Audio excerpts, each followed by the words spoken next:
할렐루야. 주의 사랑으로 환영하고 축복합니다. 오늘도 복된 주일을 맞아서 우리 빛과 진리 교회에 나오셔서 함께 예배하시는 모든 한 분 한 분을 예수님의 이름으로 축복드립니다.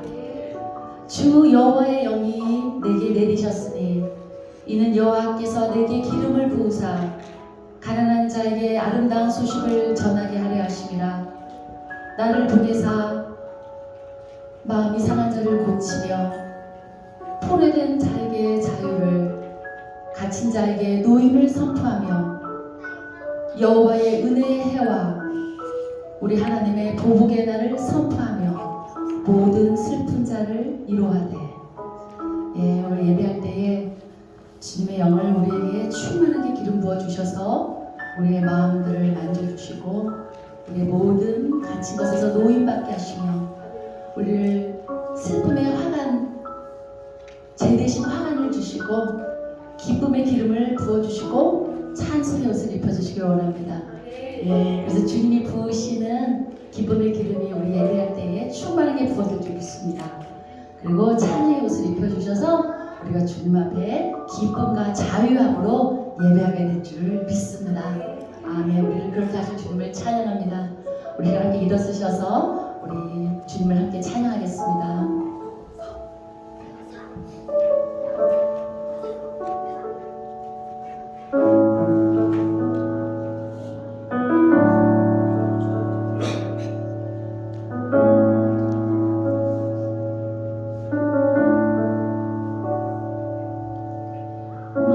만물을 지으시고 여전히 다스리는 창조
여호와께서 모세에게 이르시되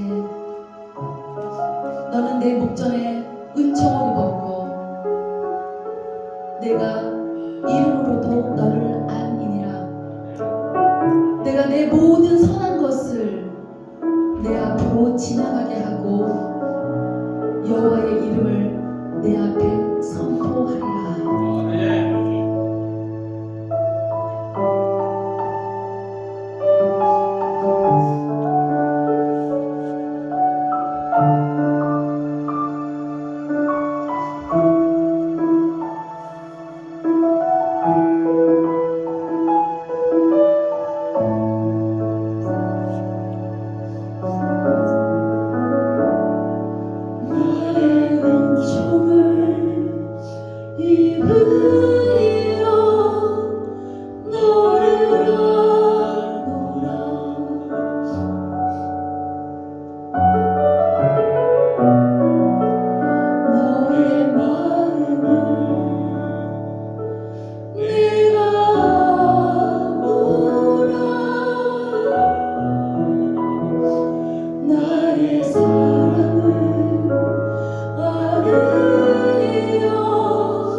나의 목을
전능하사 천지를 만드신 하나님 아버지를 내가 믿사오며 그 외아들 우리 주 예수 그리스도를 믿사오니 이는 성령으로 잉태하사 동정녀 마리아에게 나시고 본디오 빌라도에게 고난을 받으사 십자가에 못 박혀 죽으시고 장사된 지 사흘 만에 죽은 자 가운데서 다시 살아나시며 하늘에 오르사 전능하신 하나님 우편에 앉아 계시다가 저희로서 산자와 죽은 자를 심판하러 오시리라. 성령을 믿사오며 거룩한 공예와 성도가 서로 교통하는 것과 죄를 몸이 다시 사는 것과 영원히 사는 것을 믿사옵나이다. 아멘.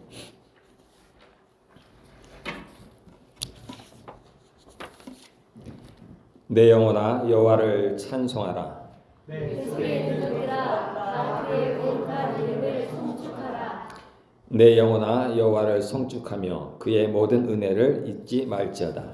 그가 내 모든 죄악을 사하시며 내 모든 병을 고치시며 내 생명을 파멸해서 속량하시고 인자와 긍휼로 관을 씌우시며 좋은 것으로 내 손을 만족하게 하사 내 청춘을 독수리같이 새롭게 하시는도다. 여호와는 긍휼이 많으시고 은혜로우시며 노하기를 더디하시고 인자하심이 풍부하시도다. 자주 경채가지 아니하시며 우리를 영원히 품지 아니하시리로다. 우리의 죄를 따라 우리를 처벌하지는 아니하시며 우리의 죄악을 따라 우리에게 그대로 갚지는 아니하셨으니 이는 하늘이 땅에서 높음같이 그를 경외하는 자에게 그의 인자하심이 크심이로다. 동이 서에서 먼 것 같이 우리의 죄가를 우리에게서 멀리 옮기셨으며 아버지가 자식을 긍휼히 여김같이 여호와께서는 자기를 경외하는 자를 긍휼히 여기시나니 이는 그가 우리의 체질을 아시며 우리가 단지 먼지뿐임을 기억하심이로다. 아멘.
주시고요. 저희를 대표해서 김진아 집사님 대표로 기도해 주시겠습니다.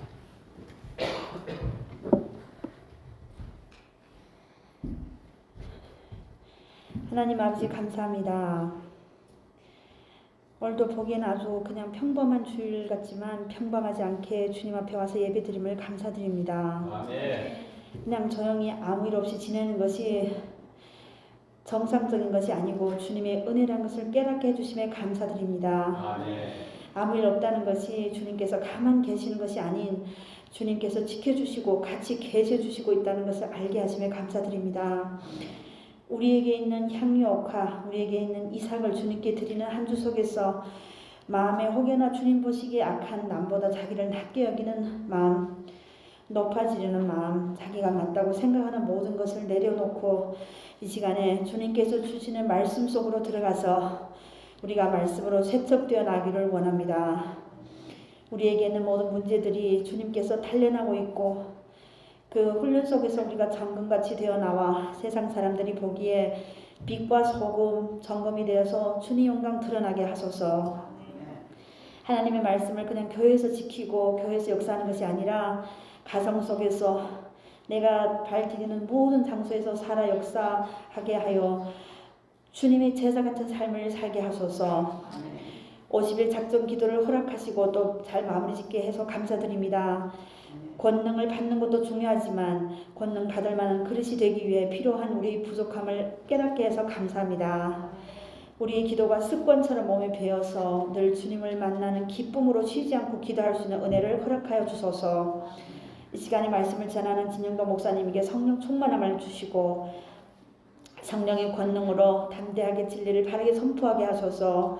빛과 진리 교회를 축복하여 주시사 성령의 폭발적인 권능과 역사가 나타나게 하시고 그 역사가 오직 주님 영광만 나타나게 하소서. 아멘. 이 시간에 마음을 다시 한번 낮추고 주님의 말씀을 청종하여 듣고 그 말씀대로 살기를 원합니다. 그렇게 할 수 있는 힘과 은혜를 주소서. 살아계신 예수님 이름으로 기도했습니다. 아멘.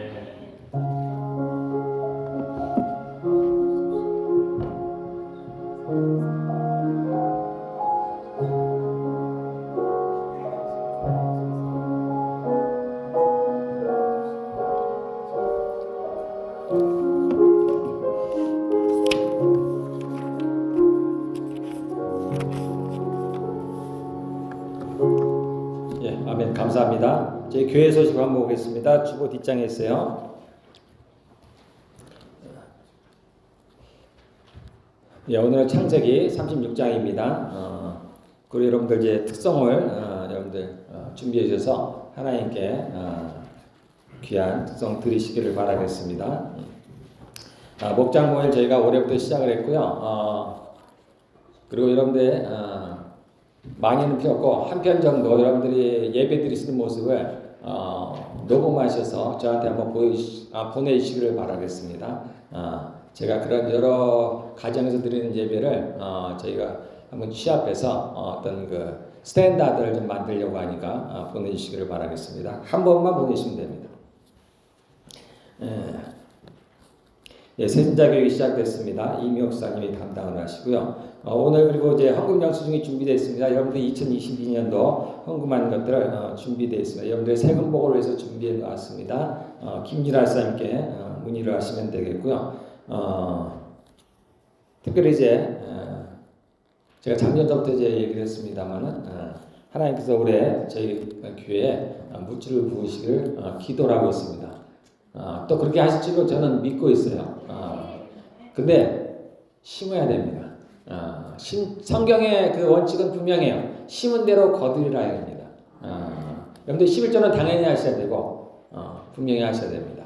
그리고 마음의 심은 자가 많이 거두는 거예요. 우리 교회가 작년에 한 대략 8만 불 정도가 헌금이 나왔는데 저희 교회 규모로는 굉장히 큰 액수입니다.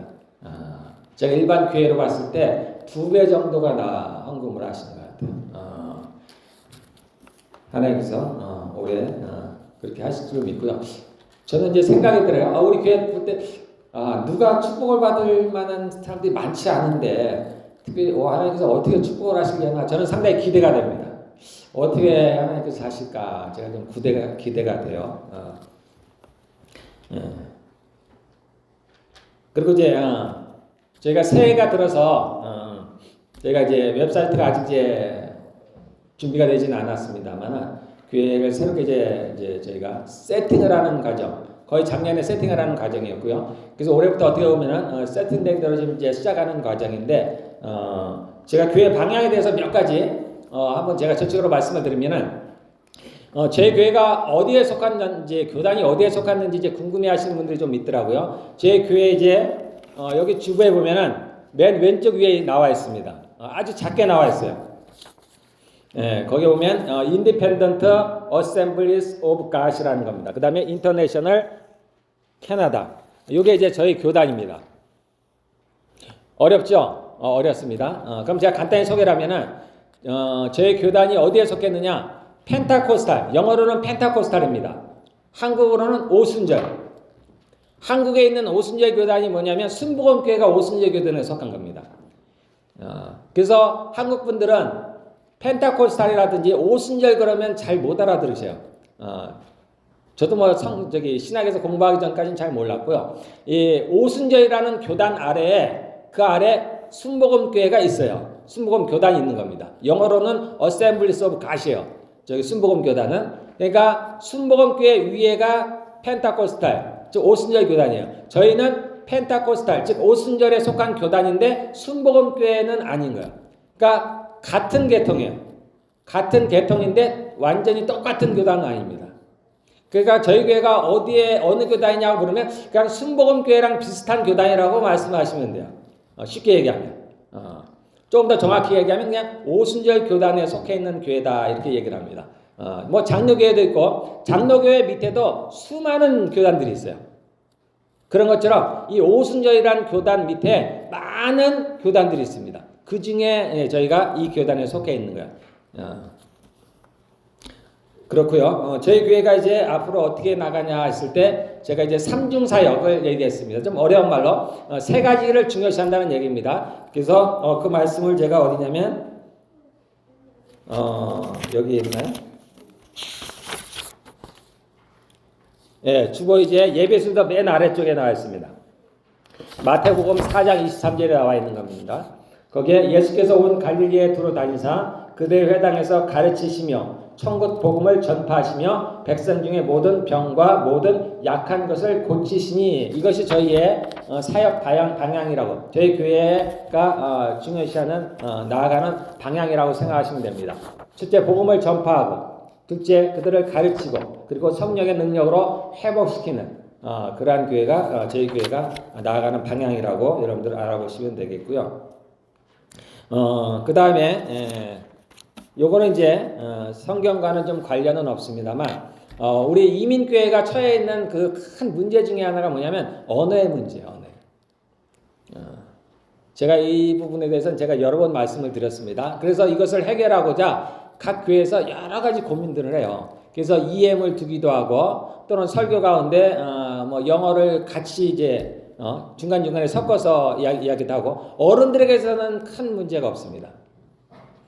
다 대운받에 한국말을 다 하시기 때문에 어른 예배는 문제가 없는데 이제 주일학교나 중고등부, 청년부까지가 약간 문제예요. 여기에서 아이들이 자라났기 때문에 대부분 영어는 문제가 없습니다. 지금 우리가 온 지 얼마 안 되신 분들은 영어를 걱정하지만 영어는 절대 걱정할 일이 아니에요. 또 우리하고 똑같아요. 우리가 한국말 까먹을 거라고 걱정하지 않는 거하고 똑같으면 됩니다. 우리랑 반대로 보시면 돼요. 아이들에게 영어는 전혀 걱정할 일 아니라 반대입니다. 한국어가 걱정해요. 지금 한국말을 잘하는데 이 아이들이 한국말을 까먹을까 도대체 상상이 안 되죠. 까먹습니다. 잊어버려요. 마치 그것은 지금 영어를 못하는 아이들이 어떻게 여기 네이티브처럼 영어를 할 수 있을까 그것이 상상이 안 되듯이 그러나 좀 있으면 그렇게 합니다. 그리고 한국말을 몇 개월만 안 하면 그냥 까먹어요. 그리고 회복이 어렵습니다. 이거는 많은 그 오래된 이민자들이 겪는 똑같은 경험들이에요. 그리고 경험담입니다. 그래서 이것이 이제 각 교회마다 굉장히 문제예요. 심각한 문제입니다. 그런데 어떻게 해결 방안이 없기 때문에 그냥 조용히 그냥 지나가는 거예요. EM을 가지면 이제 해결할 것 같지만은 해결되지가 않아요. 어디에서 문제가 생기냐면 물론 KM과 EM이 나눠진 자체가 문제가 생겨요. 서로 교류가 어렵습니다. 그러니까 한 교회에 두 개의 교회가 있는 것 같아요. 그래서 그 교회에 있는 분들의 공통적으로 하는 얘기가 그 EM에 누가 있는지 모른다는 거예요. 서로 만나면 심지어 인사도 안 하고 또 담임 목사님도 별로 몰라요. 뭐 영어를 그렇게 잘할 수 있지 않기 때문에 관심도 없고 관심을 가질 수도 없어요. 잘 모르기 때문에.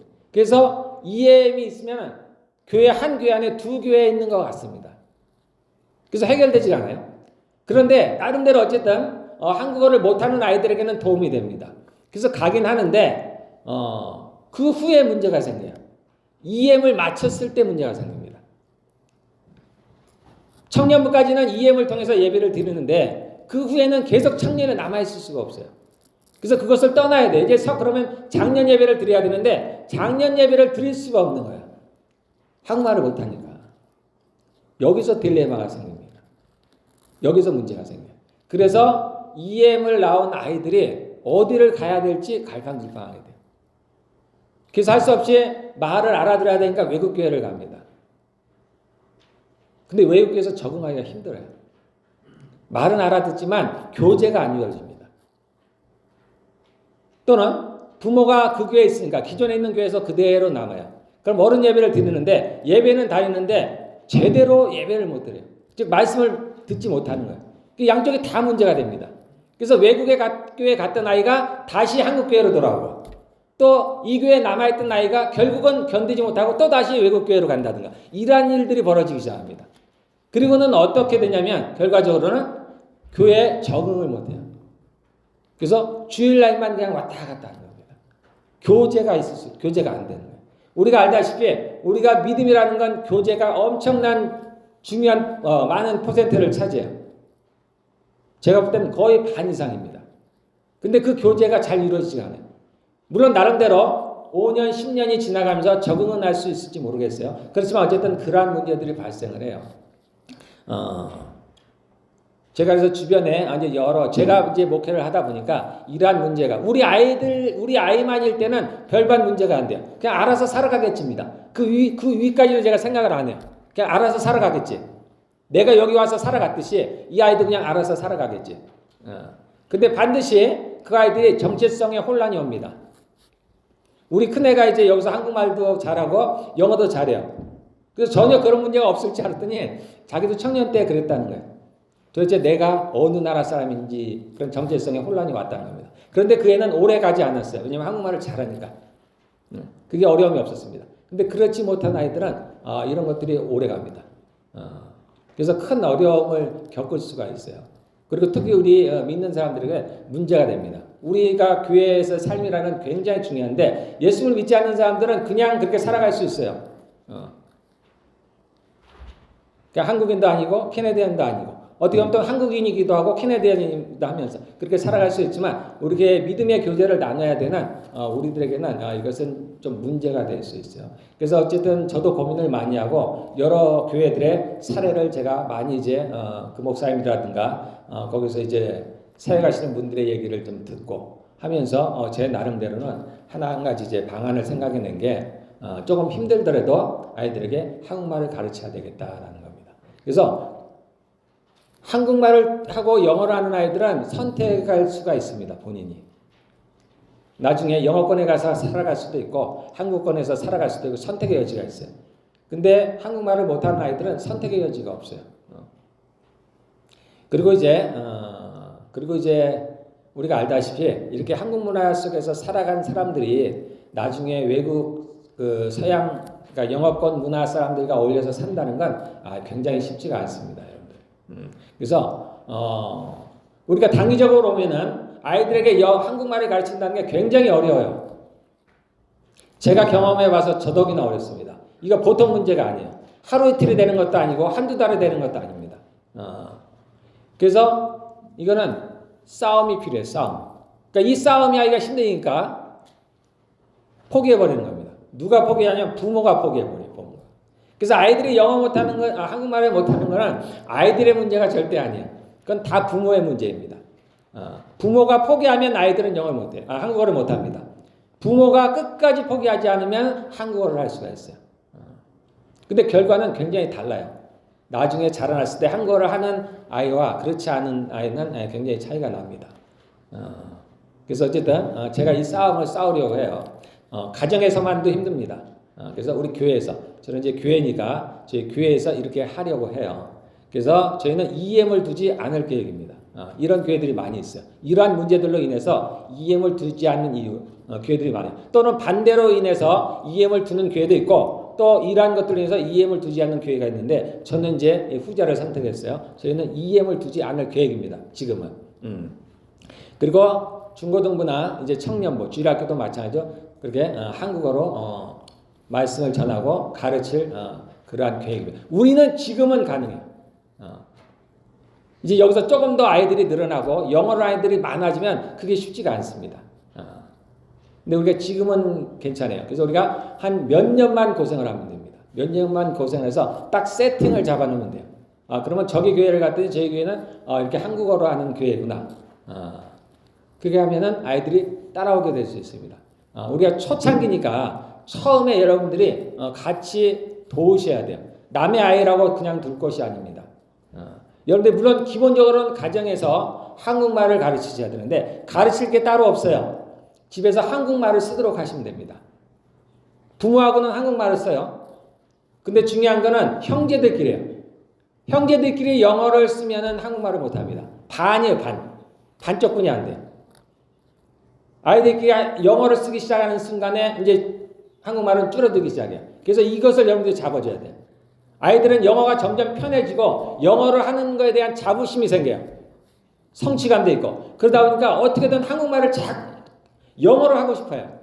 집에서도 자꾸 영어를 해요. 근데 부모 입장에서 보니까 여기 얼마 오지 않으신 분들은 영어 하니까 되게 나단 말이에요. 그러니까 놔둬. 또는 잘했다고 칭찬합니다. 그럼 아이들은 자꾸 영어를 쓰래요. 악순환이에요, 악순환. 아이는 그 뒤로 한국말을 조금 까먹기 시작해요. 그리고 어느 순간에 오래 안 걸립니다. 몇 개월 지나면 싹 까먹어버려요. 순식간에 까먹어버려요. 배우기는 정말 어려운데 까먹기는 정말 쉬워요. 그래서 여러분들이 요거를 의지를 갖고 해야 돼요. 부모 하나도 안 됩니다. 두 부모가 같이 해야 돼요. 그래서 내가 얘와 싸워야 되겠다는 마음을 가져야 됩니다. 그래서 여러분들이 물론 우리 아이들은 괜찮아요. 그냥 자기 삶은 알아서 살도록 하고 싶어요. 그런 분은 괜찮습니다. 그렇게 놔두셔도 돼요. 그렇지 않고 한국어를 가르쳐야 되겠다 하시는 분들은 이렇게 하셔야 됩니다. 그래서 특히 형제들끼리 영어하는 걸 막으셔야 돼요. 몇 번만 딱 막으시면 돼요. 정말 단호하게 일관성 있게 막으시면 됩니다. 그러면 그렇게 갈 수가 있어요. 그리고 교회에서 우리가 그래서 교회고 우리 아이들을 제가 강제할 수는 없습니다. 이렇게 하라 저렇게 하라 강제할 수는 없어요. 그러나 우리 교회 방향을 제가 얘기하는 겁니다. 그래서 우리 아이들도 똑같아요. 가정에서 똑같아요. 이제 영어를 배우기 시작하니까 영어를 막 하고 친구를 만나면 영어를 하는 거예요. 스스로 자랑스럽기도 하고 그리고 편하기도 하니까 영어를 해요. 그래서 선생님이나 우리가 교육을 할 때는 한국말로 하는데 또 친구들끼리 자꾸 영어를 해야 됩니다. 그러면 효과가 반감이 되어버려요.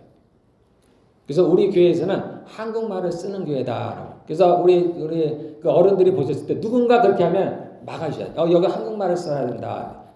우리가 뭐 혼내거나 그럴 수는 없지만 우리 아이들에게 자꾸 우리 아이들이 스스로가 여기선 그렇게 해야 되는구나가 심어지면 돼요. 그러면은 쉬워집니다. 그 뒤부터는. 그랬을 때 그리고 나서 이제 새로운 아이들이 오면은 여기에 적용할 수 있어요. 그렇지 않으면 반대 현상이 일어납니다. 여러분들 이제 우리가 다 협력해서 협력을 해야 돼요. 제 혼자 힘으로도 안 되고 또 그 부모가 집에서만도 안 됩니다. 나는 자녀들이 없어 그렇다고 여러분들 무관심하지 마시고 그냥 우리가 함께 협력해서 이렇게 좋게 이끌어 갔으면 좋겠습니다.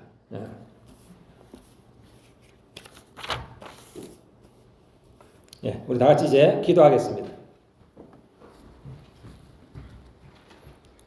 자, 우리 병등부에 손을 얹으시고 함께 기도하겠습니다. 하나님은 사랑이십니다. 하나님은 거룩하십니다. 하나님은 의로우십니다. 하나님은 승리자이십니다. 하나님은 치유자이십니다. 전능하신 아버지 하나님 감사합니다. 주께서 새치게 맞음으로 너희가 남을 입었다고 했습니다. 저희들이 모든 질병뿐만 아니라 모든 약함을 가져가 주신 하나님 감사합니다. 하나님, 우리가 이 시간 주의 말씀에 의지해서 병든 자에게 손을 얹었습니다. 이 손길을 통하여, 안수의 손길을 통해서 성령의 기름이 흘러 치유할 줄로 믿습니다. 감사합니다. 예수님의 이름으로 기도하였습니다. 아멘. 예, 이 시간 우리 주일학교는 옮기시고요. 이동하시고 우리 성경 히브리서 한번 보겠습니다. 예, 히브리서 우리 4장 1절에서 13절까지입니다. 예, 히브리서 4장 1절에서 13절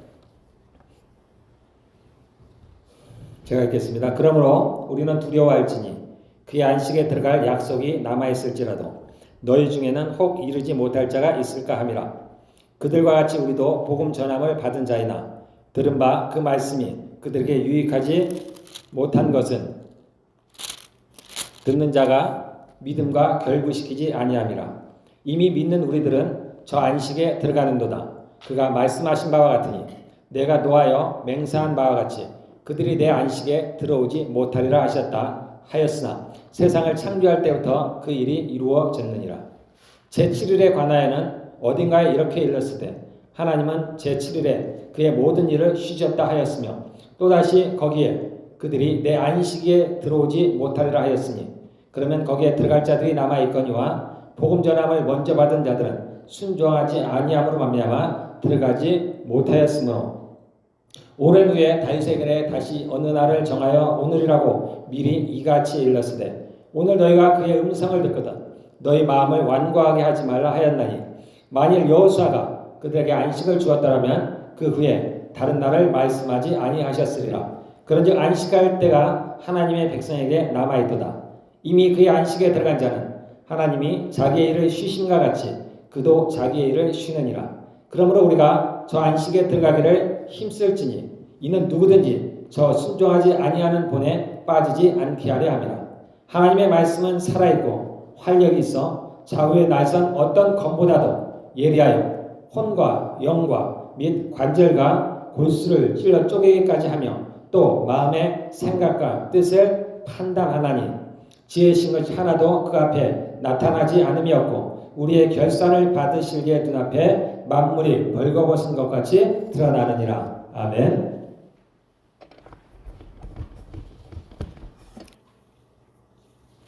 자, 오늘 우리가 말씀의 제목을 제가 올해부터는 이제 말씀의 제목을 같이 하는데요.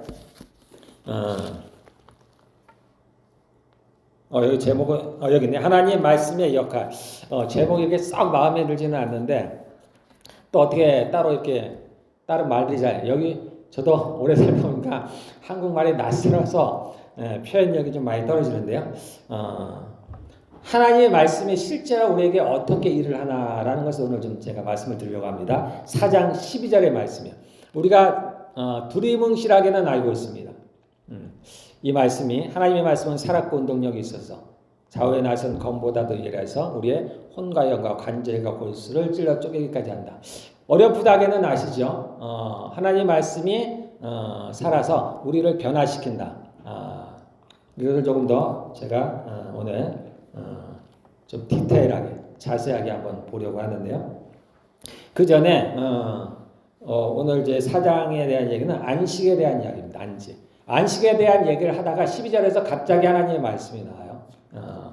제가 가끔 말씀을 드렸죠. 성경은 마치 비밀과 같아서 뜬금없이 이러한 말씀이 나옵니다. 그래서 압구절하고는 별로 상관이 없어 보이는 그러한 말씀이 하나님께서 이 비밀처럼 이렇게 말씀을 해놓으신 것들이 있는데 어쨌든 오늘 히브리서 4장은 안식에 관한 이야기예요. 주요 내용은 뭐냐면 두 가지로 요약할 수가 있습니다. 가나안은 이스라엘 백성들이 애굽에서 나와서 가나안에 가는 그 과정을 예로 들은 겁니다. 그것과 우리가 예수님을 믿고 이제 안식을 얻는 그것을 비교해서 말씀을 하고 있는데요. 첫 번째로는 뭐냐면 이스라엘 백성들이 그 약속의 땅이죠. 가나안 땅. 그것은 안식의 땅이 아니라는 겁니다. 그때 이스라엘 백성들이 가나안에 들어갔죠. 그것은 하나님이 진짜 주시고자 하는 참 안식이 아니라는 겁니다. 실제로 우리가 역사를 통해서 봐도 그들이 가나안에 들어갔을 때 비록 그것이 젖과 꿀이 흐르는 땅이기는 하지만 그곳에서의 그들의 삶은 전쟁이었습니다. 늘 전쟁을 하며 살았어요. 그리고 결국은 그들이 그 안에서 쫓겨남을 당합니다. 자, 두 번째는 뭐냐면 그럼 왜 그들이 이스라엘 백성들이 그 애굽에서 나온 장정만 60만이죠. 근데 그 중에서 단 2명만이 그 가나안 땅에 들어갔습니다. 그 왜 그들이 가나안 땅에 들어가지 못했느냐? 그래서 우리가 그것을 보고서 우리가 어떻게 해야 된다라는 것을 가르치고자 하는 거예요. 구약은 우리 신약을 사는 우리들에게 교훈을 위해서 남겨둔 것이라고 했습니다. 자, 그러면 첫 번째 가나안은 안식의 땅이 아니다라는 겁니다. 7절에 보면 이런 말씀이 있습니다.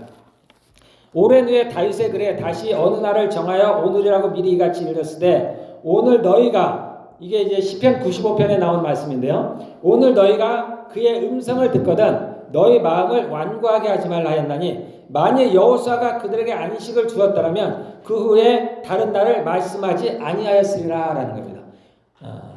여호수아가 이스라엘 백성들을 데리고 가나안에 들어갔는데 그것이 하나님께서 주시고자 하는 안식이었다면 다른 날을 어느 한 날을 말해서 시편에 이 말씀을 인용해서 다른 날을 이야기하지 않았을 거라는 얘기예요. 그 얘기는 뭐냐면 그때 이스라엘 백성들이 안식에 들어간 게 하나님께서 원래 주시고자 하는 그러한 안식이 아니었다라는 겁니다. 구약은 모두 뭐라 했습니까? 신약의 그림자와 같은 거예요. 그럼 실제 안식은 뭐예요? 실제 안식은 예수님이 안식입니다. 예수님이 안식을 하면 조금 말이 이상한데 예수님 안에 그 안식이 있다는 겁니다. 예수님이 우리에게 안식을 주실 수 있다는 거예요. 가나안 땅이 그들에게 안식을 주지 못한다는 겁니다. 그래서 다시 비유에 불과한 거예요. 진짜 안식은 예수님 안에 있다는 겁니다. 예수님만이 우리에게 안식을 주실 수 있다라는 겁니다.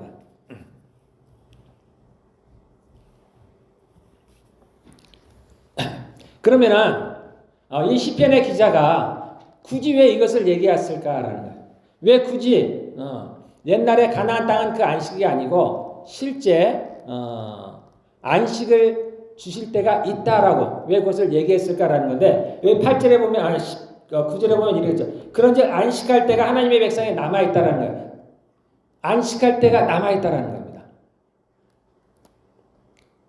즉 다시 말해서 아직은 그러한 완전한 안식의 때가 오지 않았다라는 겁니다.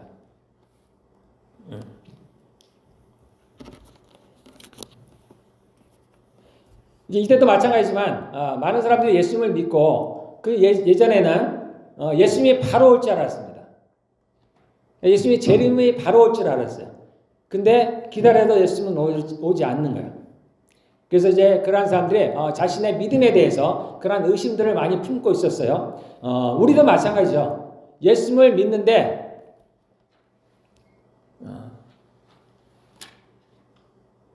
이 땅을 우리가 어쨌든 살아가면서 여러 가지 의심들이 있습니다. 예수님을 믿으면 뭔가 확 달라질 줄 알았는데 별로 달라지는 것이 없어요. 그럼 예수님이 안식이시면 예수님 안에 안식이 있으면 그러면 우리가 이제 예수님을 믿으면 우리 안에 뭔가 평안이 있고 그야말로 안식이 있고 새롭게 되는 무언가가 있어야 되는데 별반 달라진 것이 없다라는 겁니다.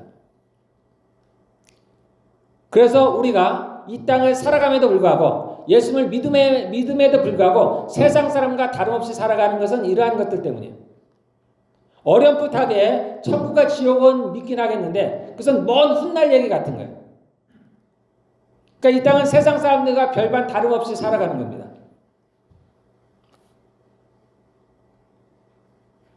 즉, 그 하나님의 나라가 완전히 나에게 믿어지지가 않는 거예요. 그리고 그것이 나의 삶에 크게 역할을 하지 못하는 겁니다. 그래서 바울은 보통 이제 히브리서를 저자는 모르는데 바울이 썼다고들 많이 얘기합니다. 그래서 이 히브리서 기자는 이제 안식할 때가 있다라는 겁니다. 끝까지 참고 기다리라는 것을 얘기하기 위해서 이것을 알려주는 거예요. 우리가 인생의 방향을 설정하기 위해서 이 땅에서 어떻게 살아갈까를 우리가 정하기 위해서는 우리가 살고 있는 이때가 어떤 때인지를 좀 알아야 돼요. 즉 내가 어디에 있는가라는 겁니다. 이것이 굉장히 중요합니다. 예수님이 보통 우리가 종말이라고 얘기합니다. 또는 그것을 이제 학문적으로 얘기할 때 종말론이라고 얘기하는데, 종말이 언제가 종말이냐? 우리가 여기서 혼란스러운데, 예수님이 오실 때 종말이 시작입니다. 예수님이 오실 때가 종말이에요. 2000년 전에 예수님이 오셨는데 그때가 종말입니다. 그럼 또 혼란스럽죠? 아직 끝이 안 났으니까. 이거는 뭐와 같으냐면, 여러분들 이제 드라마를 자주 보시는 분들은 제가 이해하기 쉽게 하면 드라마의 마지막 회와 같습니다. 마지막 회. 그래서 그 전에 스토리들이 진행되다가 이제 마지막 회가 되면은 그 사랑하는 남자가 어떤 우여곡절을 겪어서 이제 마지막 회가 되면 이제 결혼을 해서 끝을 맺어야 되는데, 그 마지막 회가 시작함과 동시에 그들이 결혼하고 끝을 맺는 게 아니죠. 그 마지막 회도 1시간이라는 시간이 흘러야 돼요. 그래야 마지막 결혼하는 장면이 나옵니다.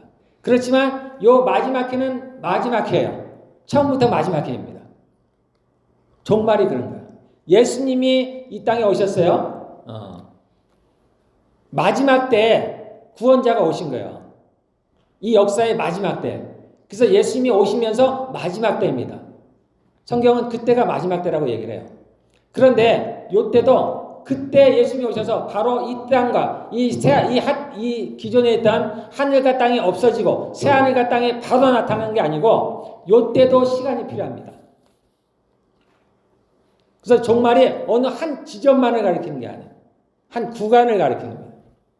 그래서 예수님이 오시고 그걸 초림이라고 합니다. 초림. 첫 번째 왔다는 겁니다. 그리고 다시 오시는 재림이라고 해요. 이때까지를 전체를 다 종말했대요. 이때가 종말의 때입니다. 그리고 이 예수님이 처음 오실 때와 두 번째 다시 오는 때가 그러면은 이제 구분을 하기 위해서 말세지만 마지막 때 마지막이라고 얘기를 하는 겁니다. 그러니까 예수님이 재림으로 오시는 때가 진짜 마지막인데 성경에는 예수님이 온 때부터 마지막 때라고 얘기를 하는 거예요. 우리는 그 사이에 있는 겁니다.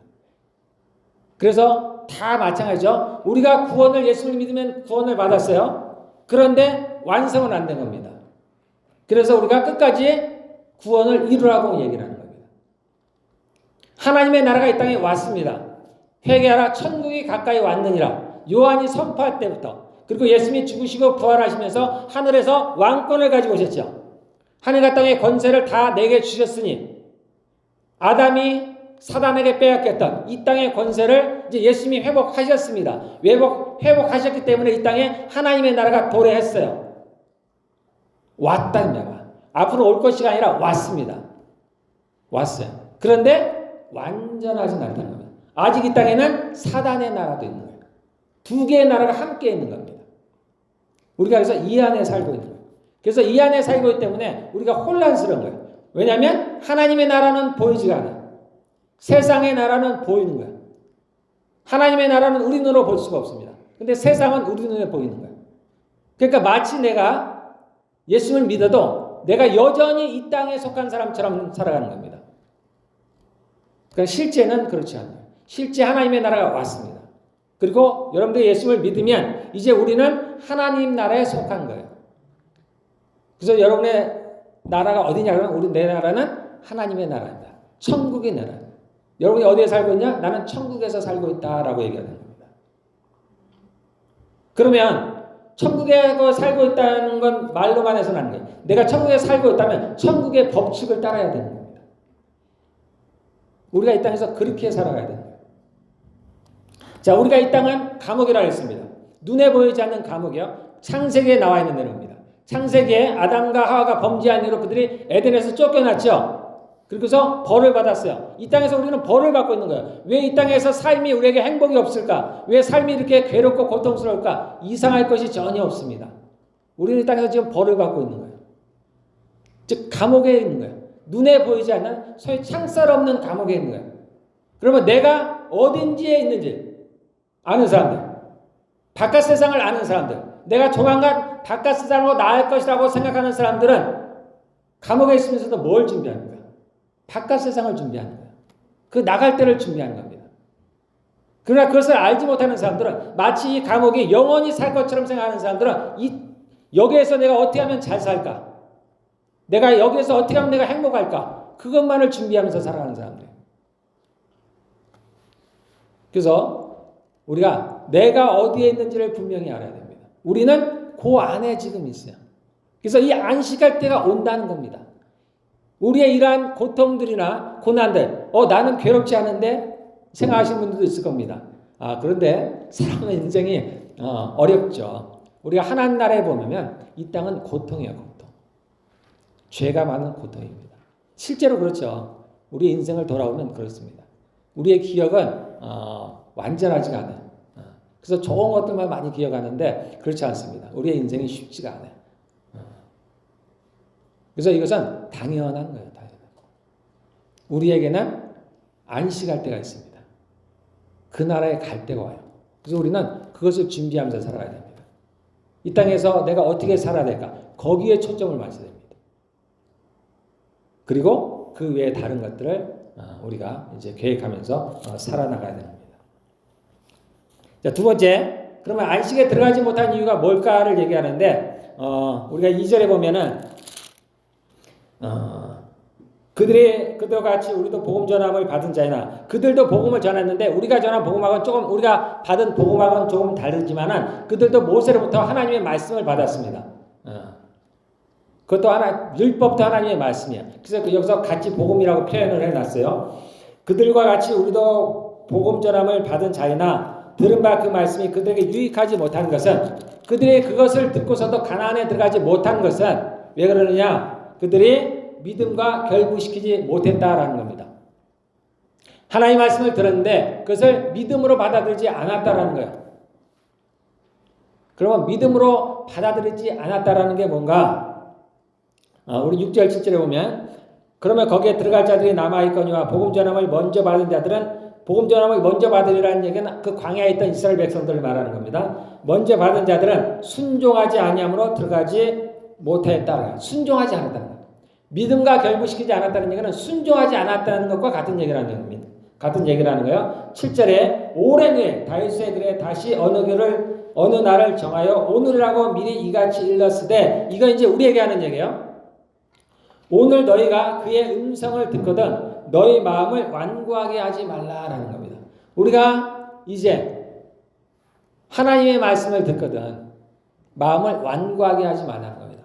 즉 믿음과 결부하지 못했다는 것 또는 믿음과 그러면 어떻게 우리가 연합할 수 있겠는가? 순종하라는 얘기인데 다른 얘기는 완고하게 하지 말라는 겁니다. 완고하다는 것은 뭐라 하냐면 여기 영어로 보면 hard, 마음을 hard, 단단하게 했다는 거예요. 에스겔에 보면은 하나님이 새 언약을 주시면서 뭐라고 말씀하시냐면 너희의 굳은 마음을 제하고 이제 부드러운 살같이 부드러운 마음을 주시겠다고 얘기했던 거예요. 그래서 완고하다는 건 마음이 굳은 거예요. 조금 더 강하면 목이 곧은 겁니다. 광야에 있던 이스라엘 백성들은 목이 곧았어요. 하나님의 말씀에 순종하지 않았다는 겁니다. 그들은 목이 굳은 백성이라 고개를 꺾지 않았다는 겁니다. 하나님 앞에 순종하지 않았다는 겁니다. 그래서 우리가 믿음과 결박에서는 목을 꺾어야 된다는 겁니다. 마음을 부드럽게 해야 됩니다. 세상하고는 정반대죠. 세상은 어떻게든지 목을 세워야 되죠. 사람들 앞에. 자신을 들어야 됩니다. 자존심을 가지고. 당연한 얘기예요. 세상을 다스리는 자는 하나님과 원수입니다. 그래서 우리는 목을 꺾어야 돼요.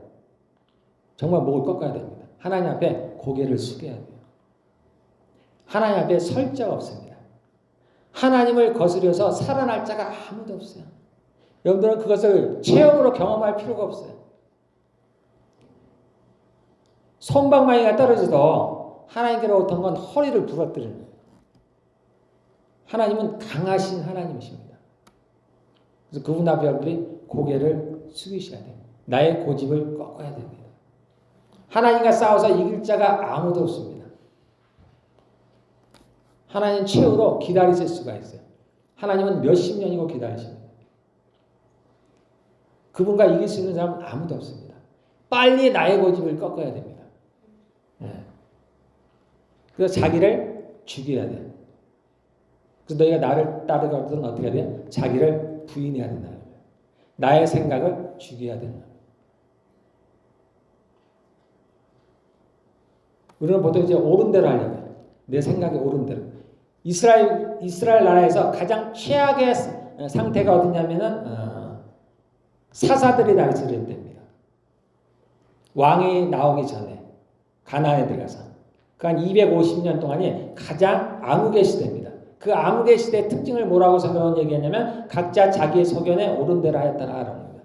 자기 소견에 옳은 대로, 자기 소견에 그른 대로 한 게 아니고 자기 소견에 옳은 대로, 내가 생각할 때 옳다고 생각하는 그 방향대로 했다는 겁니다. 그런데 그때가 가장 암흑의 시대. 우리는 성경대로 해야 돼요. 성경. 하나님의 말씀이 뭐라고 얘기하느냐라는 겁니다. 내가 볼 때는 이게 옳은 것 같아도 하나님의 말씀이 뭐라고 하느냐. 성령의 음성을 들어야 되는 겁니다.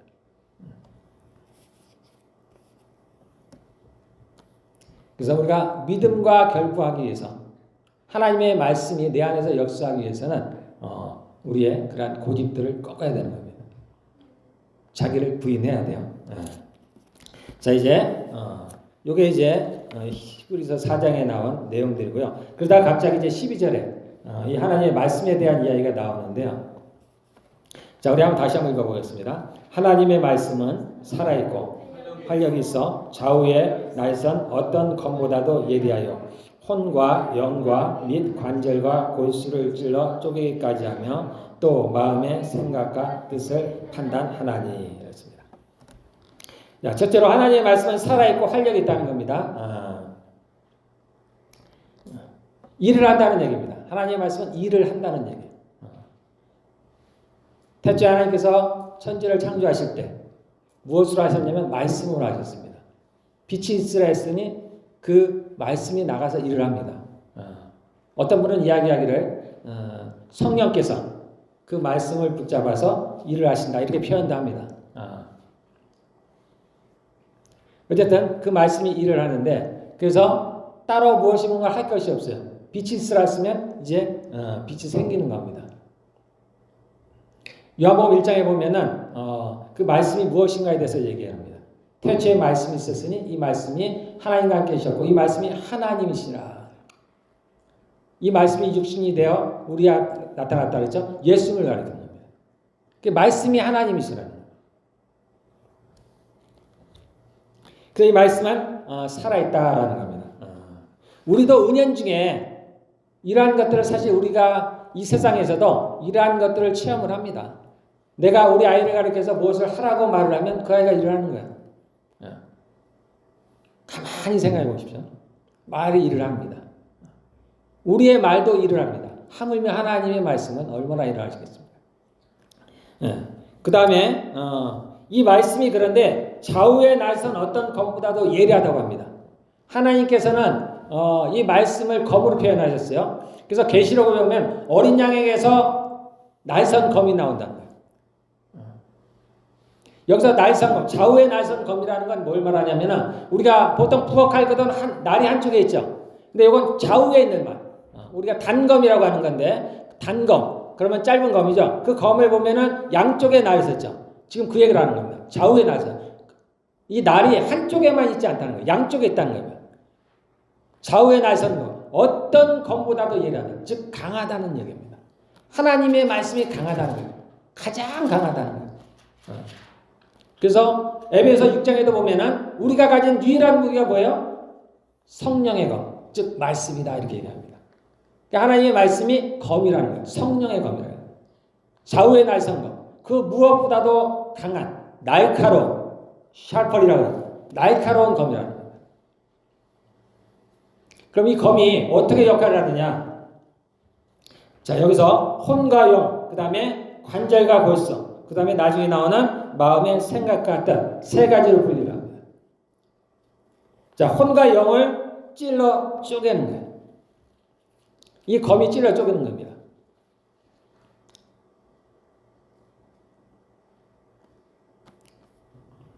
이 성경은 이제 우리에게 주신 말씀이신데 우리 이 땅을 살아가는 우리에게 어떻게 일을 하는가를 좀 얘기를 하고 있는 겁니다. 그래서 여기 나오는 혼은 우리가 알고 있는 그 혼입니다. 사람의 혼. 창세기에 보면 하나님께서 생기를 불어넣으시죠. 아담과 하와를 지으시고 생기를 불어넣으십니다. 그랬더니 아담이 뭘로 됐어요? 생명이 되었더라. 근데 그 번역이 잘못됐다 그러죠. 그 영이 아니고 사실은 혼이라고 했습니다. 원어를 보면은 혼이 영이 아니라 혼이다. 그래서 우리말로 정확히 표현하면 생혼이 되었더라. 이렇게 표현해야 되는데 어떻게든지 생영으로 표현을 해놨어요. 혼입니다. 영어로는 혼이에요. 생혼이 되었더라. 자, 우리 사람은 영과 혼과 육으로 나눠져 있다 했어요. 그 중에 대표가 뭘까? 혼이 대표야. 그래서 우리를 가리킬 때, 사람을 가리킬 때 영과 혼과 육이 있지만은 우리가 나라고 할 때, 이 나라고 할 때 나가 바로 혼이에요. 혼. 그래서 이스라엘은 사람 수를 셀 때 우리는 몇 명 그럽니다. 근데 이스라엘은 뭐라고 하냐? 몇 혼 이렇게 얘기를 해요. 사람을 혼이라고 표현합니다. 그래서 10혼, 10명. 그래서 혼은 사람을 가리켜요. 자, 사람을 가리키는데 그 중에서도 이제 혼을 가리키는데 이 혼과 영을 찔러 쪼갠다는 얘기. 이 찔러 쪼갠다는 말은 다른 말로 하면 나눈다는 얘기입니다. 나눠. 그러면 혼과 영을 나눈다는 얘기가 무엇일까? 골로새서 2장 15절에는 이렇게 말씀하고 있습니다. 통치자들과 권세들을 무력화하여 드러내어 구경거리로 삼으시고 십자가로 그들을 이기셨느니라. 예수님께서 십자가에서 하신 일이에요. 뭘 하셨다고요? 통치자들과 권세들을 첫째 무력화했다. 둘째 드러냈다라는 거예요. 구경거리로 삼으셨다. 약해졌다. 아무것도 아닌 존재가 되고 그랬다. 그래서 성경은 복음서에서는 이 마귀들을 가리켜서 마귀를 가리켜 뭐라고 하냐면 바알세불이다. 바알세불을 번역하면 똥파리라 그런 뜻입니다. 아무것도 아닌 존재가 되고 그랬다는 거예요. 그들을 무력화했고 그리고 드러냈다라는 겁니다. 자, 태초에 하나님께서 이제 천지를 창조하시고 아담과 하와를 만드셨는데 아담과 하와가 범죄했습니다. 그래서 그들이 이제 그 에덴에서부터 쫓겨나왔어요. 그리고 로마서는 뭘 얘기를 하냐면 그들이 범죄해서 이제 쫓겨남으로 말미암아서 이 세상에 뭐가 들어왔냐? 죄가 들어왔다라고 합니다. 그리고 죄가 들어옴으로 말미암아서 사망이 들어왔다. 그래서 아담 이후로 모든 사람에게는 사망이 왕노를 했다. 지금 우리가 그렇습니다. 사망이 왕노를 했다는 얘기는 다 사망의 권세 아래 있다. 즉 누구든지 다 죽는다라는 겁니다. 근데 그 전에 뭐가 들어왔냐면 죄가 들어왔어요. 죄가. 그럼 죄가 어디에 들어왔느냐? 세상에 들어왔다고 성경은 표현해 놨습니다. 좀 더 구체적으로 그럼 세상 어디에 들어왔느냐라는 겁니다. 우리 안에 들어왔습니다. 사람 안에 들어왔어요. 사람 안에 들어왔어요. 죄가. 로마서 7장에 나온 대로 바울이 그것을 발견했습니다. 자신 안에 죄가 있다는 걸 발견했어요. 무언가가 자신이 알지 못하는 어떤 힘이 자신을 끌어당기는 걸 알았어요. 내 마음은 선을 행하기를 원하는데 그 어떤 것이 나를 끌어당겨서 자신에게 복종케 하는 것을 알았습니다. 그리고 그것이 죄인 것을 알았습니다. 그래서 내 안에 선한 것이 존재하지 않는구나. 내 안에 악한 것이 존재하지 않는가. 바울이 이것을 발견했다고 했습니다. 그런데 발견했음에도 불구하고 그가 그것을 이겨낼 힘이 없어요. 그래서 오라 나는 곤고한 자로다. 이 사망의 법에서 사망의 몸에서 누가 나를 건져내나. 그가 탄식을 하게 됩니다. 여러분들 중에서도 이제 이렇게 죄와 싸워온 분들은 이 말씀이 이해가 돼요. 내가 도저히 이길 수 없는 그래서 내가 여기서 이길 수 있는 유일한 방법은 벗어나야 되는 거예요. 죽는 거죠. 근데 죽을 수도 없는 거예요. 그러니까 탄식을 하게 됩니다. 그러니까 바울도 이러한 탄식을 하게 됩니다. 거기 나온 대로 죄가 우리 안에 들어왔습니다. 바울은 죄로 표현했지만 더 정확하게는 악한 영들이 들어온 거예요. 그래서 이 혼과 영을 가른다는 얘기는 우리의 혼과 우리 안에 있는 악한 영들을 갈라낸다는 얘기예요. 우리는 이것을 이길 수가 없습니다. 우리 안에 그러한 악한 영이 있다는 것도 알지 못하고 이것을 쫓아낼 방법도 알지 못하고 그러한 능력도 없습니다. 분리할 수도 없어요. 우리가 그것을 제가 가끔 말씀드립니다만 우리는 그것을 마치 우리의 기질처럼 생각한다 그랬어요. 나는 좀 폭력적인 기질이 있어. 나는 좀 음란한 기질이 있어. 나는 좀 도박병이 있어. 그래서 그것을 마치 내 것이냐 하는 겁니다. 그래서 나의 혼과 이 악한 영이 같이 연합이 돼서 분리할 수가 없는 마치 그것이 나인 것 같은 거예요.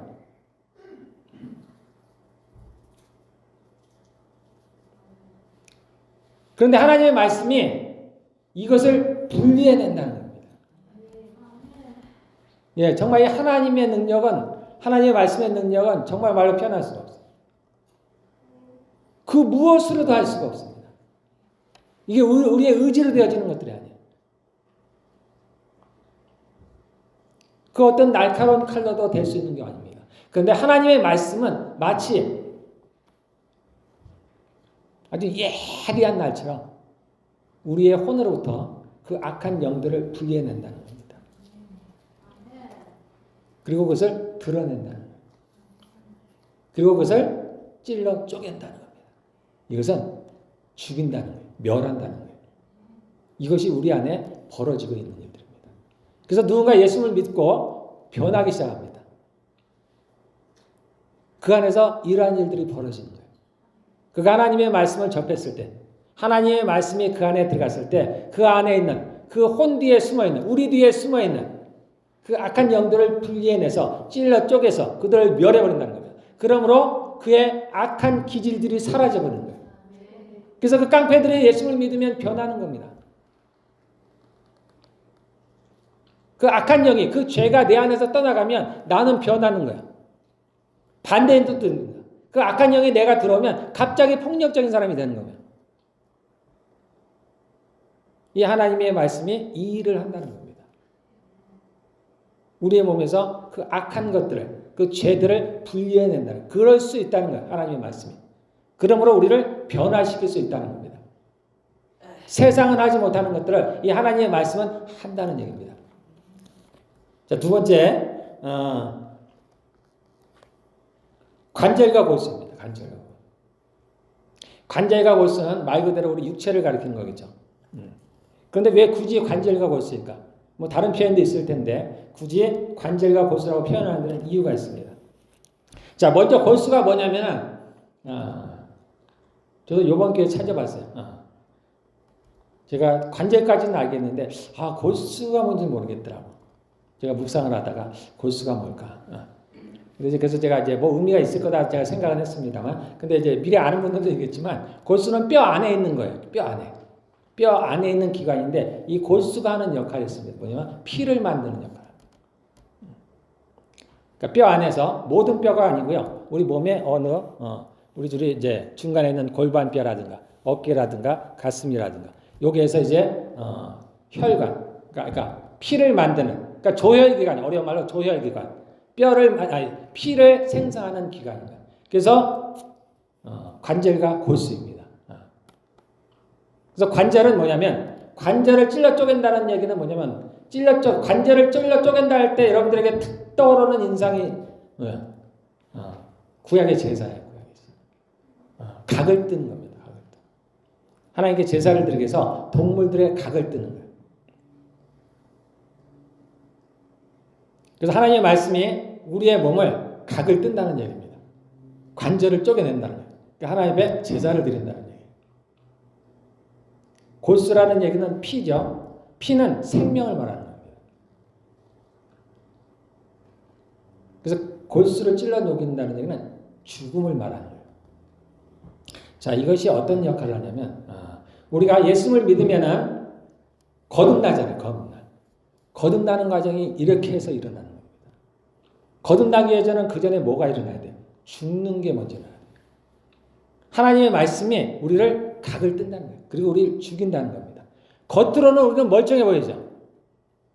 우리가 예수를 믿으면 뭐라고 얘기를 하냐면 너희는 십자가에 못 박혀 죽은 줄로 여길지어다. 로마서에서 우리가 율법에서 벗어나는 유일한 길은 죽음이라고 얘기하는 겁니다. 우리가 율법에 대해서 죽는 길밖에 없다는 겁니다. 우리의 힘으로는 안 돼요. 근데 그 역할을 누가 하느냐? 말씀이 하는 겁니다. 하나님의 말씀을 들을 때, 하나님의 말씀이 우리 안에 들어올 때 우리를 죽인다는 거예요. 이 죄는 육체 안에 들어와 있습니다. 그래서 우리가 결국 우리 육체도 시간이 되면 죽음을 맞이하는 거예요. 근데 먼저 하나님의 말씀이 우리의 육체를 죽인다는 겁니다. 우리를 찌르고 쪼개서 하나님 앞에 번제를 드린다는 거예요.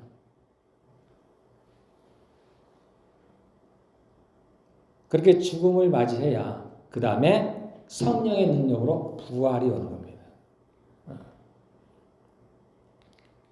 이 일을 하나님의 말씀이 한다는 얘기예요. 그의 말씀이 우리를 죽이는 겁니다. 우리가 어떻게 나를 부인할 수가 있어요? 나를 부인한다는 얘기는 나를 죽인다는 얘기예요. 나를 죽인다는 얘기는 나의 육신을 이기는 거예요. 꺾는 거죠. 성경대로 나의 옛사람을 죽이는 겁니다. 나의 겉사람을 죽이는 거예요. 그 일을 누가 하냐면 하나님의 말씀이 한다는 거예요.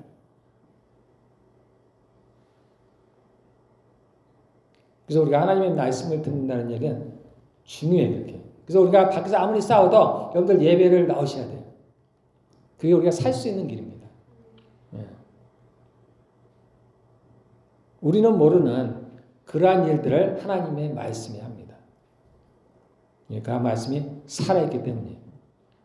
예, 그래서 그 말씀이 우리를 부인하게 만들어요. 우리를 죽음으로 이끕니다. 우리가 죽어야 이제 부활의 생명이 우리에게 오는 겁니다. 그래서 예수님을 믿지 않는 사람들에게 우리가 복음을 전하는 게 이거예요. 그 이유가 여기 있습니다. 우리가 하나님의 복음을 전할 때 그 하나님의 말씀이 그들 안에서 지금 이 일을 하는 겁니다. 그래서 그들이 죽고 하나님의 성령으로 말미암아 그들이 다시 살아나는 걸 우리가 거듭났다라고 얘기하는 겁니다. 하나님의 성령으로 거듭나지 않냐고 하나님의 나라를 볼 자가 없느니라. 예, 우리가 사람들에게 복음을 전하는 이유가 이러한이에요. 그래서 사람의 말로 하지 않아요. 지혜의 말로 하지 않아요. 우리가 굳이 그 사람들이 싫어하는 하나님의 말씀을 가져가는 이유가 여기에 있는 거예요. 우리가 어떻게 볼 때는 이상하죠. 그 사람들이 하나님의 말씀도 모르는데 굳이 왜 하나님의 말씀을 가져갈까? 그냥 우리가 다른 말로 설득할 수도 있는데. 근데 하나님의 말씀은 살아있고 능력이 있기 때문입니다. 전혀 상황과 맞지 않아도 하나님의 말씀이 일을 한다는 겁니다. 그래서 예수님께서 그의 제자들에게 대화할 때 그런다 그러죠. 제자들이 묻는 질문과는 전혀 상관없는 이야기를 합니다.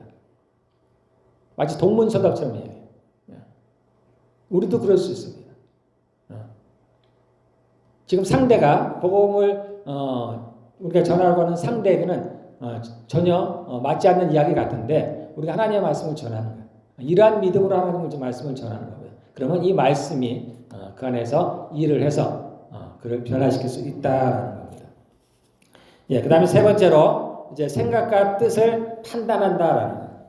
이 하나님의 말씀이 또 하는 역할 중에 하나가 뭐냐면 우리의 숨은 것들을 드러낸다는 겁니다. 그래서 13절에 보면 지으신 것이 하나도 그 앞에 나타나지 않음이 없고 우리의 결산을 받으시기에 눈앞에 만물이 벌거벗은 것까지 드러나느니라. 자, 사람에게 알 수 없는 두 가지가 있다고 했습니다. 하나님은 우리에게 두 가지를 모르게 하셨는데 첫째는 미래를 모르게 하셨어요. 두 번째는 서로의 마음을 모르게 했습니다. 그래서 아무리 가까운 사람도 우리가 그 마음을 알 수가 없어요. 내가 같이 옆에서 얘기를 하고 있지만 이 사람이 속으로 무슨 생각을 하는지 몰라요. 우리도 그렇죠. 옆 사람이 나한테 얘기를 하고 있는데 나는 지금 딴 생각을 하고 있어요. 알 수가 없습니다. 그런데 하나님은 이걸 드러내신다는 거예요. 마찬가지로 우리 안에 사단이 심어놓은 악한 것들이 있어요. 이 죄로부터 온 악한 생각들이 있습니다. 이런 더러운 생각들이 있어요. 이것을 판단한다고 여기다 표현했는데 드러낸다는 얘기입니다. 드러낸다는 거예요. 그래서 우리가 예수를 믿게 되면은 우리의 악함을 더 보게 돼요. 여러분들 그렇지 않나요? 저도 그랬습니다. 제가 예수를 믿고 나니까 제가 진짜 죄인인 줄 알았어요. 제가 너무 못됐더라고요. 그것이 하나님이 제 안에서 하는 역할입니다. 하나님의 말씀이 우리 안에서 하는 역할이에요. 우리의 악함을 드러내시는 겁니다.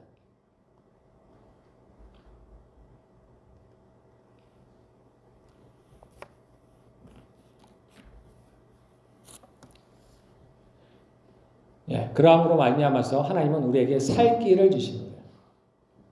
우리의 악함이 드러날 때 우리가 찔림을 받는다는 얘기를 많이 합니다. 하나님의 말씀으로 찔림을 받는 거예요. 왜냐하면 하나님의 말씀은 검이기 때문에 찔림을 받습니다. 그래서 이것이 나쁜 게 아니에요.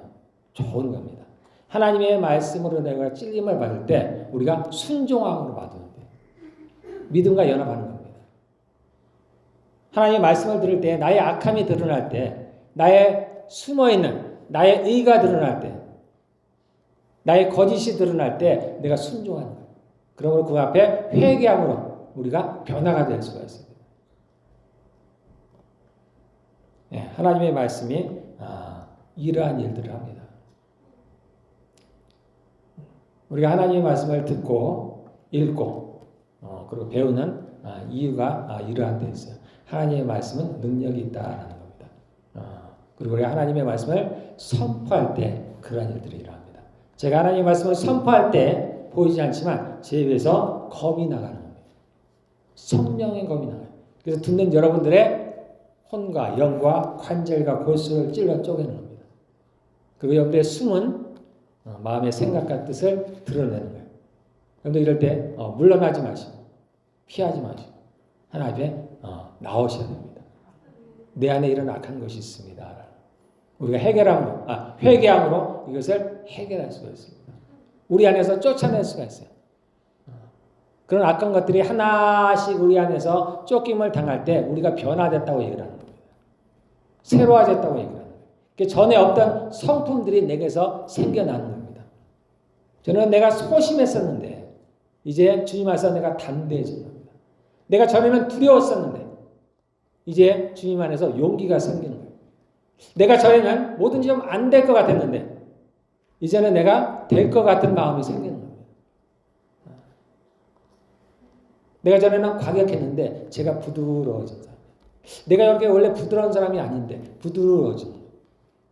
하나님의 말씀이 우리 안에서 일을 한 증거입니다. 우리에게 이러한 증거들이 나타나야 돼요. 내 힘으로 되지 않는, 나로부터 비롯되지 않는 하나님의 성령으로 비롯된 하나님의 말씀으로부터 비롯된 이러한 것들이 나타나야 됩니다. 이로써 우리가 하나님의 안에 있다는 것을 알 수가 있어요. 변화가 없으면 죽은 거예요. 변화가 있어야 됩니다. 혹시나 여러분들 가운데 이러한 악한 것이 드러날 때가 있어요. 그 당시는 어렵지만은 나쁜 것들이 아닙니다. 이 사단은 언제든지 자기를 숨기려고 해요. 제 경험상으로 내가 사단과 싸울 때 이기는 방법, 내가 이겼구나를 알 때는 뭐냐면 그 악한 것이 드러났을 때예요. 그의 실체가 드러났을 때. 내 안에 또는 누군가의 안에 저것이 있구나 저 사람 안에. 저것이로구나를 내가 발견한 순간에 제가 거의 이긴 겁니다. 거의 100% 이겼다 해도 과언이 아니에요. 그래서 나의 악한 것이 드러날 때 또는 누군가의 악한 것이 드러날 때 이것을 여러분 나쁘게만 생각할 것이 아닙니다. 드러났구나라는 거예요. 그러면 쫓아낼 수가 있어요. 우리가 모를 때는 쫓아낼 수가 없어요. 예수의 이름으로 누가 나가라고 할 수가 없어요. 어려워요. 물론 그래도 일을 합니다. 그러나 누군가를 분명히 할 때는 쫓아내기가 쉬워요.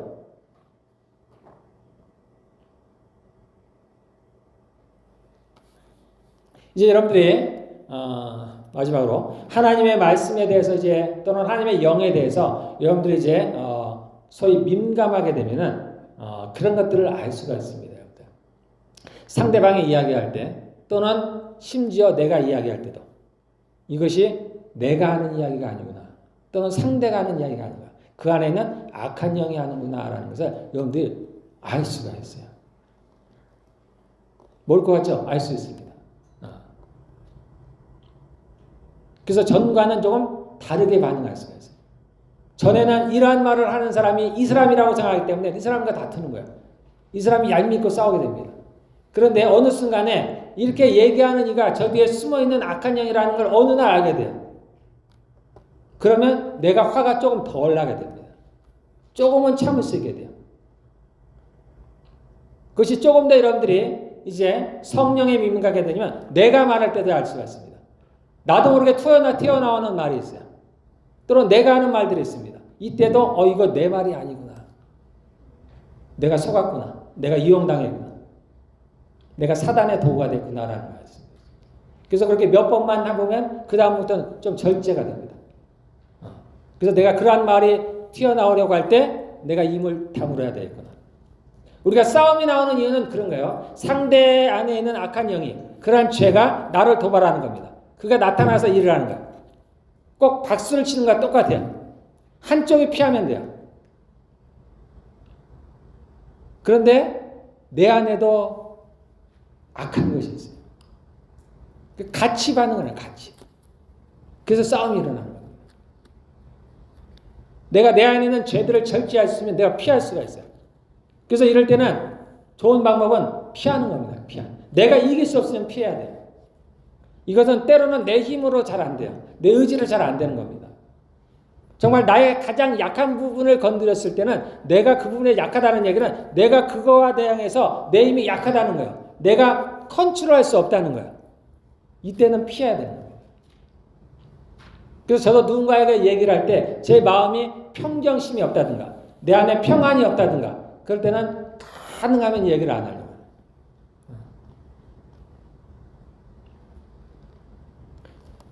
우리가 어쨌든 하나님의 뜻을 좇아서 그렇게 살아가려고 하면 이러한 하나님의 일에 대해서 또는 성령에 대해서 조금 더 가까워지게 됩니다. 오늘 우리가 배운 대로 하나님의 말씀이 이런 역할을 하니까 우리가 더욱더 하나님의 말씀에 가까이 하시기를 바라겠습니다. 그래서 매일 하나님의 말씀을 묵상, 특별히 우리가 예배를 통해서 다른 것도 강하지, 제가 볼 때 다른 것도 강하지만 예배 때 이렇게 선포되는 말씀이 굉장히 강하다는 걸 제가 가끔 느껴요.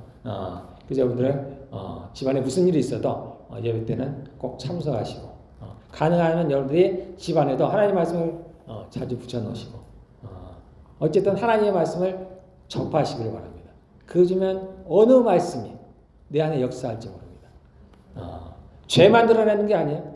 하나님의 말씀이 저를 축복하면 축복이 일어납니다. 그래서 하나님 말씀이 꼭 나를 드러내서 악한 것만을 드러내는 것만이 아닙니다. 하나님께서 나로 강건하라 하시면 내가 강건해집니다. 하나님의 말씀은 우리가 떡으로만 살 것이 아니요 하나님의 입에서 나오는 말씀으로 산다고 했습니다. 하나님의 말씀이 우리 영의 양식이에요. 그거 분명한 겁니다. 그런데 하나님의 말씀은 우리 영의 양식만이 아닙니다. 하나님의 말씀은 우리 몸의 약이기도 합니다.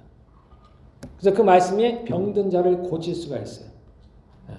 우리 하나님 말씀을 늘 가까이 하시기를 바라겠습니다. 자, 우리 기도하겠습니다. 자, 제가 축도로 예배를 마치겠습니다. 이제는 우리 주 예수 그리스도의 사랑, 은혜와 하나님의 사랑과 성령의 교통하심이 이곳에서 예배하는 그리고 빛과 진리교회에 속한 모든 성도들에게 함께 있을지어다. 아멘.